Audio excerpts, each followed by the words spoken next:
your experience.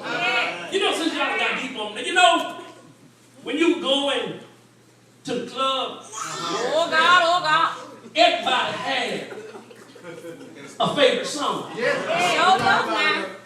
And you listen to that song over and over again. You knew word for word. Yes. And it got in your system that when you finally got to the club, you could be just sitting there, cool, calm, and collected. And when the DJ, he don't even have to play the whole song. When you hear the first two notes, you know, baby, that's it. And you wasn't in no hurry because you stayed on the dance floor until your song. All right now. Then after your song went off, you still went in no hurry.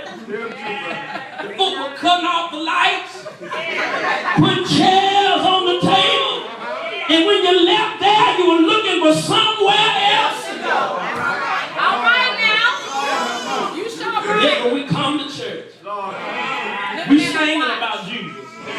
We praying about Jesus. And still folks sitting down like they don't even know it.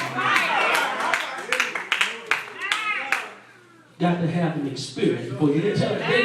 Once you have your experience, you can't help but to tell you. Then everybody not going to like your experience because it's the experience you have that gives your telling it power.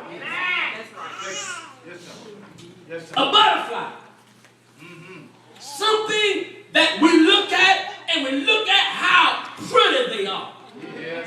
But if you look at what it took for the butterfly to get there, it starts off as a caterpillar, crawling all along the ground. Then it goes into what's called a cocoon. It goes through metamorphosis. It goes through a dark place. It goes through a season where you can't see it and it can't see you. Have we all been there? When you couldn't see your way. Didn't want to be around nobody and didn't want nobody to be around you. You had to separate yourself from some folks. And after the cocoon, it turns into a butterfly. But yet, before it becomes a butterfly, it has to go through an experience. Let's look at the text tonight. Jesus. Here, tonight, this man.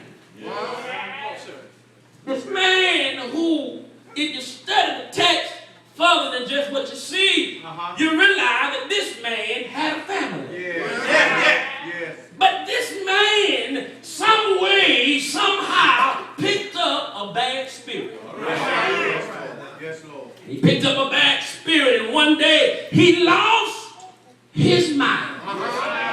How do you know he lost his mind? Because the scripture declares he's living in the cemetery. And nobody with good sense would live in the cemetery. He put an exile. He tried to bind him up, but he broke loose from the chain. Look at him tonight, crazy in the cemetery, and nobody wants to deal with it. Oh, look at this tonight. They said he was crazy. They said he was a lunatic. But look at this. When he saw Jesus, as crazy as folks said he was, he knew who Jesus was. And I know some folk with PhD. I know some folk with many degrees on their wall and still don't know Jesus. He fell down and worshiped. The Lord Jesus walks up to him, says to him, I'm going to give him an experience now. He asked him a question. He says, what is your name? Now Jesus was not talking to the man.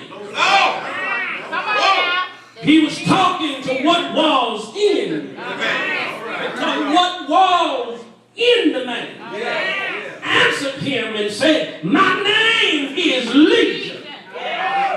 For we are many. Jesus spoke to what was in the man. He said, come out of the man, thou unclean spirit. Now that man